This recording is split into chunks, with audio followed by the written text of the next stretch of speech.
Kasi, anak ko, pinagsamantalahan yan. Kaya, Nay, alam. Talaga? kaya, Diyos ko, ano ba yun? may kaso pa kasi. Ha? Talaga? Ay, kaya siya nasa kulungan. Paano nangyari, Nay? Nasaan ka nung mga time na yun? Nagwawalis ako sa simbahan, duty ko. Ako, madaling araw, nagwawalis ako. Alas 5, madaling araw. Kasi hinahabol ko yung oras para makapaglabada ako pagdating ng alas 6. Umuwi, pagkatapos ko ng pagwalis, umuwi ako. Umiiyak na yan. Thank you. Ihag lang kita, ate. Ay, Diyos ko, ano ba yan?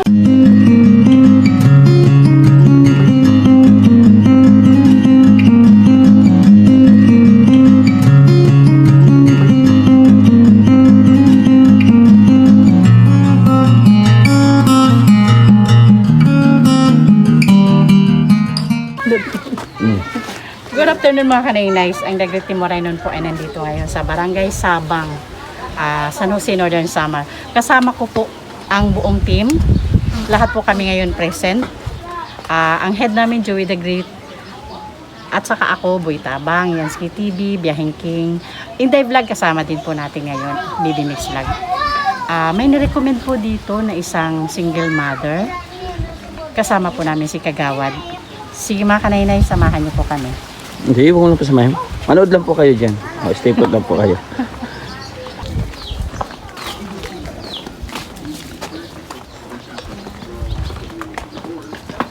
Maupay. May pwedeng pumasok. Magandang hapon po. Kasama ko po si Kagawad. Ito lang. Magkano po tinapay? Sais. Sais magkulo. Bili tayo, tinapay. Okay. Pwede ak di danay. Sige.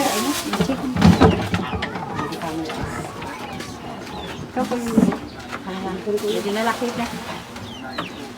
Papasok ka rin. Nanay, ano pong pangalan niyo po? Gemma Sipto. Gemma Sipto? Ako po si Kanaynays Edna Condor. Member po ng Dagat Timoray nun. Siya po ang head namin, Joey the Great. Nandito po ako ngayon sa'yo dahil may nag-recommend po sa'yo. Si Nanay Marilyn. Oo. Kaya andito ako ngayon. Isturbuhin muna kita sandali, ha? Nanay. Niyan pa magtinda. Mag-isa ka na lang po sa buhay. Oo. Solo parents ako, pero may anak na yun. Ilan po anak mo, Nay? Ako anak, 8 sir tanan, pero may 8? pamilya na. Pero Ilan ang may pamilya na? bali, kuha na sir, 4. So yung 4 na lang yung nandito sa'yo. Pero at sa Manila, alilo, anak may asawa na. So Nanay, ano po hanap buhay mo sa ngayon? Nagtitinda tinapay, nag-deliver sa ako. Ayan po yung tinitinda mo, dito lang. Ato, nilibot ko sila. Okay. So, dahil naglalabada. Ah. Nagpapatayan ng loto. Yun yung mga pinagkakakitaan mo. Araw-araw. Magkano naman kinikita mo sa araw-araw, Nay? Pag nakapatay ako minsan, 200, may 20 pesos ako. Makakasapat po naman sa pang-araw-araw natin. Konting tisyo pa makasapat na yung Ilan ang nandito ang anak mo sa sa poder mo? Ito. May asawa na po isang anak mo? Oo. So may apo ka na din. May apok nga, duha didi. Pero wala nagdak apo, pero sa mga lugar gatin. Sa tingin mo, Nay, okay lang naman yung buhay o may hirapan tayo? Kaya paano nahirapan, estudyante. May estudyante ka pa. Ilan estudyante mo, Nay? Dalawa. Teknik yung isa, pero hinto. Paano nawala si Mister? Kahiwalay kami. Matinding problema. Matindi na problema. So hiwalay lang kayo. Pero ilang years na yan. Nagbibigay ba ng tulong sa'yo yung susido sa mga bata? Nasa kulungan yun. Nasa kulungan siya hanggang ngayon? Okay. So pa? Importante nga, computer yan. Hindi pwede siya makakuha na sa Nakakapag-Tagalog ka ba, Nay? Tagalog na lang tayo para sa mga viewers. Okay lang, Nay? O, sige. Okay.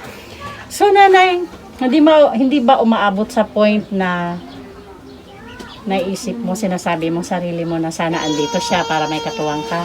Hindi. Bakit? Mabigat kasi problema niya. Mas mabigat siyang problema para sa'yo nung nandito pa siya sa magkasama pa kayo? Sorry to hear that. Okay lang. Talaga? Kasi, anak ko, pinagsamantalahan yan. Kaya, Nay, ano? Talaga? kaya, Diyos ko, ano ba yun? may kaso pa kasi. Talaga? Kaya siya nasa kulungan? Mga kanay-nays, sa sobrang gulat ko, sa mga narinig ko, sa mga sinabi ni Nanay Gemma, napatigil talaga ako sa pag-i-interview sa kanya. Okay. Paano nangyari, Nay? Nasaan ka nung mga time na yun? Nagwawalis ako sa simbahan, duty ko. Ako, madaling araw, nagwawalis ako. Alas 5, madaling araw. Kasi hinahabol ko yung oras para makapaglabada ako pagdating ng alas 6. Umuwi. Pagkatapos ko ng pagwalis, umuwi ako. Umiiyak na yan. Tapos na, baka ako. Kaya ngayon, ito, nag-iisa. Paano mo nalaman nagsumbong ka agad anak mo Nagsumbong sa'yo? sa akin sa pagdating ko. Naginalaw siya ng asawa mo? Hindi naman siya Nagsumbong nakunang, pero pinadoktoran ko siya. Naano lang sa kamay niya. Ibig mong sabihin, hindi umamin yung asawa mo? Hindi. Naginalaw niya yung anak mo? Pero umamin din siya nung nandun na siya ng kakulong. Pero yung anak mo talagang nagsabi sa'yo? Pag-ausa daw nito ng kabataan. Kaya, mabigat na Ang bigat problema. pala talaga. Kaya Ang di bigat bali pala. mag-iisa ako maghanap buhay para sa mga anak ko. Correct. Wala na, nag-iisa ako. So, tapos na ba yung kaso? Hindi pa. Dire-diretso pa? Idiretso mo na Nga daw, sa... Ikaw ba mismo nagsampa ng kaso? Kami dalawa. Correct. Yes. Ito ba siya? Ayan, Pohog! yung baby ko. Ihag lang kita, ate. Ay, Diyos ko, ano ba yan? Buhay. Talaga, kumusta ka? Kailan Ilang taon siya nung time na yun? 14. 14? Ngayon, ilang taon ka na, ate? 21. Nag-asawa na lang yung anong gagawin na Siyempre, Ngayon may asawa na siya. Ito na anak niya. nagtrabaho sa Cervantes. Talaga mabigat pala pinagdaanan mo, Nanay, Kaya pala nasabi mo kanina na hindi mo na naisip na may katuwang. Kung siya lang din, ibig mong sabihin, oo nga pala. So, Okay lang sa akin nag-isa. so anong plano mo ngayon? Dire-diretso yan. Oo. Oo, diretso mo talaga, Nay. Walang puwang sa mundo yung mga ganyan. Ha? Kahit pa asawa mo yan, kahit Oo. pa tatay niya yan. Hindi ko naman pinagpapalit Hindi yung pwedeng- mga anak ko. Yes. Tama yan. Sabi Tama ng yun. marami yung asawa pwede mapagpalitan, di ba? O yung mga anak hindi. Kaya lang. Tsaka obligasyon natin mga nanay maprotektahan yung mga anak natin. Kung dumating man yung point na hindi natin siya naprotektahan na nangyari yun, may magagawa pa tayo para maitama yung maling ginawa niya. At ang unang tamang gagawin mo is idiretso mo yung kaso. Hanggang sa masigurado mo na hindi talaga siya makakawala doon. Kailangan talaga panagutan niya yun. Nanay? Matagal na yung nakakulong.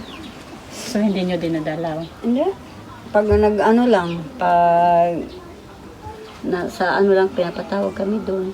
Siyempre, So may pag ano pa schedule, kayo? may Nagkakaso hearing. pa kayo ngayon? Oo. Pag may hearing. Pag may hearing, nagbabayad ka o lumapit ka sa PAW? Hindi, nasa PAW kami. Correct, oo. Tumboy yung namin, abogado. Diyos ko, grabe talaga ang buhay, Kaya, ito, ganito. Buhay So, kung namin. naalala mo yan, Nanay, anong nakaka-feel mo? Dati naalala ko, malupit naman siya sa mga anak ko kasi. Malupit siya sa anak ko. Hindi pwedeng maglaro ng matagal. Ganyan lang. Siya ba yung klase ng asawa or ama na sinasaktan kayo? Mga anak ko lang sinasaktan. Pero sa akin, hindi na nakapanakit. Nalaban naman ako. Pero Nanay, yung ginawa niya sobrang mas grabe pa sa pananakit yun. Oo. Diba? Diba? Kasi hindi lang ikaw eh. Diba? Oo. Yung ibang tao, tsaka yung anak ko. Saka hindi ko papalit yung mga anak ko sa kanya. Ito kami, nag-aaral yung mga anak ko. Hanggang ano lang siya, grade 11. Dahil nahiya na nga siya, dahil tinutokso na siya sa eskwelahan. Kasi ngayon, 14 pa lang siya. Nahiya na So, siya. anong mangyari yun? Huminto siya sa pag-aaral? Hindi, nag-aaral muna siya. Nagkaridiretso siya. Kasi grade 8 pa lang yan, ano? Grade 8 hanggang naging grade 11 na siya. Kung pinapatuloy yung pag-aaral niya. Yung nahiya na siya, yan, tumigil na siya. Kasi tinutulog siya sa eskwelahan. Yeah. Sige, kung gusto mo minto, nagtrabaho muna siya. Matanong lang kita. Sa ngayon ba, anong pakiramdam mo tungkol sa tatay mo? Yan. Ha? Galit ka? Hanggang ngayon? Sa tingin mo, hindi ba dadating yung time na mapapatawad mo siya sa ginawa niya? Hindi mo pa rin alam hanggang ngayon. Ang alam mo lang sa ngayon, galit ka sa tatay mo. Stepfather ko kami. Ha? Stepfather. Ay, okay. Stepfather lang niya, si tatay. Pero ano pa lang yan, magtatatlong taon pa lang yan, nagsama kami. Bata pa yan, okay. pagaling ko Maynila. Okay. Magtatatlong taon pa lang siya. Bakit anong nangyari sa unang sa tatay niya? Hiwalay din kayo o biyuda ka? Hindi, nakipaghiwalay ko masyado kasi mabisyo, mahilig maglasing. Problema din. Oo, bagong anak ako niyan. Sa Tanaw, Batangas, doon ko yung pinanganak. Ano lang, na 2 araw pa lang galing ako mag-anak. Pinabayan ako niya, nandoon, lagi nag-inom. So, ibig mong sabihin, sobrang nagtiwala ka na doon sa pangalawang asawa mo dahil matagal na kayo nagsama. Kaya sobrang kalmado ka o nagtiwala ka talaga na iwan sa kanya itong mga anak mo habang wala ka. Sila yung nandito. Madaling araw naman kasi, noon nagwawalis lang ako. Nauwi naman ako kaagad, hindi nga nag-1 oras. Ano ang naging lesson para sa'yo mula nung mangyari yon? Parang nadala na ako mag-asawa na ganun baka maulit yung nangyayari. Kaya pinag-isipan ko mas maganda hindi na ako mag-asawa. Maghanap buhay na lang ako para sa kanila. Sinusuportan ko May pagkakataon ba na sinisi mo sarili mo kung bakit nangyari yan sa anak mo? Hindi ko sinisisi yung sarili ko. Kasi kung sa trabaho naman, nagtutulong naman kami. Tsaka minsan ko lang maiwan ng ganyan kasi may klase yan eh. Holiday lang kasi ng araw ng Lunes yun. Holiday lang. Sabi ko sa kanya, tulungan mo ako magwalis para madali lang. Oo mama, saglit lang magkape lang ako. Ay nakatulog siya na sa pintuan namin sa ganyan. Nakatulog siya, ginising daw siya. Pero yung pagising sa kanya, nakahawak sa kanyang ganito. Nakashot Sumasilang lang. parte na kanyang katawan. Ganyan na nangyari. Hindi mo ba naisip minsan na kung hindi ako nag-asawa ulit, hindi mangyayari sa anak ko to? Naisip mo rin yan? Siyempre, naisip ko rin yan. Pero malilit pa naman dati yung anak ko. Hindi pa kasi masyado marunong maghanap buhay kasi Anong mga panahon na yun kaya naisipan mo mag-asawa ulit? may hindi lang kasi ako nag-asawa dati. Tsaka nasanay ako doon na magtrabaho, laba lang, konting laba lang, may pera ka agad. Dito, ganito. Hanap buhay ko, kung hindi ako deliveran niya ng tinapin, wala ko hanap buhay ng ganyan, araw-araw. Papiso lang ako niyan. Nakakasapat din sa pagkain namin. Tulad yan, yung nagkaroon naman kami ng palay para nag-ani naman ako. Hindi magugutom yung mga anak ko. Papasok naman yung mga anak ko. So, ibig mo sabihin yung nangyari dito, nanay, alam ng mga tao dito? Nalaman nila yun yung nasa Sa kaso na. Oo. Walang nakaalam niyan dito sa yung kahit na mga namin, hindi alam. Pero nalaman lang yan nung nasa kaso na. Yung lumalakad na ako. Kasi araw-araw daw wala ako. Ganyan. Baka nag-shopping ka, nanalok ba ng luto, ganun. Oh. No, hindi. Nanay, tanungin kita sa ngayon, kung may willing tumulong sa'yo, ano yung pinakauna mong hihingi na tulong? Gusto ko kung tulungan naman ako, bigyan ako ng pampunan para sa negosyo ko. Yung tinda-tinda. Yun talaga ang hingin mo para sa pang-araw-araw niyo. pangkabuhayan. Ano mga tinitinda mo? Mga ganyan lang Oo, tinatay? minsan, nagugulay ako. O ano lang, Nagluluto ka tapos di-deliver mo lang sa bahay-bahay yun. hindi. Ano ko lang yan, deliver ko. Kung saan yan. Okay lang saan ma. Anong naging trauma sa inyo, nanay, pagkatapos na nangyaring yun? Takot kami. Kasi baka balikan. Natatakot ako kasi sinabi niya yan. Gusto nga niyan, kidnapin na lang yan para mag-asawa na daw lang yan. Oh, na ano ko yan sa driver niya.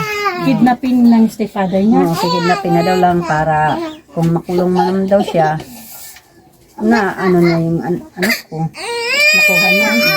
Anong ibig sabihin? Sila ang magsasama? Ganun na lang.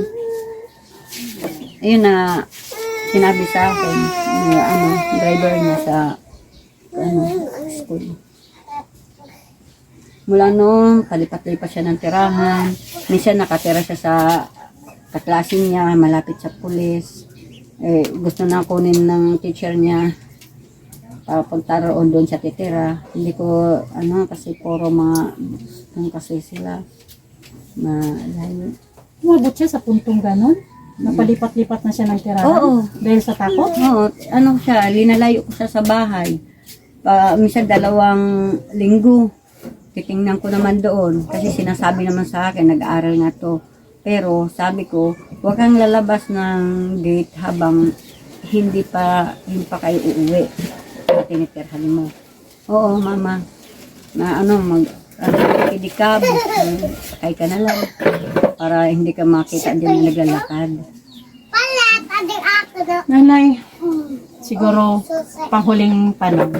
Kung dumating ba yung point na humingi siya ng tawad at ipaatras sa'yo yung kaso, tapos mo, Hindi namin natras. Matagal na yun. wag na wag. Hindi namin natras yung kaso niya. Ay, nasira boy ng anak ko. Ganun, nahiya na siya. Mag-aral. Sabi ng teacher, kahit may anak ka na, mag-aral ka. Oo, sige, paaralin kita. Pero ayaw naman. Panggastos mo sa akin, sa mga ako mo na lang. So tingin mo magkano naman ang maipupuhunan mo sa ganong sa ganong tinda? Siguro ka, malaki na nga. Siguro 5,000 kung sa ganyan lang. Kung sa, So 5K, okay na yon. malaki na nga yan. Kung sa ganyan lang. Alam mo ba, Nanay Gemma, habang nag-uusap tayo, nakikita ko sa'yo yung pagiging strong na mother mo. Kaya saludo ako sa'yo. Kaya lang, please, Nanay, help me to pray na sana mabalikan kita kaagad. Sana may makapagbigay sa'yo kaagad nung hinihiling mong 5K para sa puhunan mo, para sa pang-araw-araw niyong magkaina at niyang mga apo mo. Hindi biro yung pinagdadaanan yung pagsubok sa buhay, pero sana patuloy kayong magkapit kamay na mag-ina para hanggang doon sa makamit nyo yung katarungan. Merienda. Oo. Wala na, pag merienda mo muna. Ito lang muna ang maiano ko sa'yo ha, pag merienda mo. Sige, salamat po. Oo. Magtitinda naman ako ngayon. Babalik po kami, te. Sige po. Gusto ko lang mag-thank you sa ating mga butihing sponsors, Manay Tere Anderson, Ma'am Hawaii, Miss Irene Biswilan, Ate Jovita Belleza Tejero, Sangga Ima Vlog, Ma'am Marcelina Fedorowicz, Sis Bit Jones, Manay ng Bicol, Sis Selena Barbosa, Ma'am Chari, Ma'am Janet Galvan Salazar, and Ma'am Hayats. Thank you so much po sa inyo at palagi po kayong nandyan para po sa support sa Dagriti Moraynon. Thank you so much po. At pa-support na din po please ng Dagriti Moraynon headed by Joey the Great at ang mga member po, Boy Tabang, ang inyong lingkod Edna Condor po, Yansky TV, BB Mix Vlog, and Biyahing King. Thank you so much po.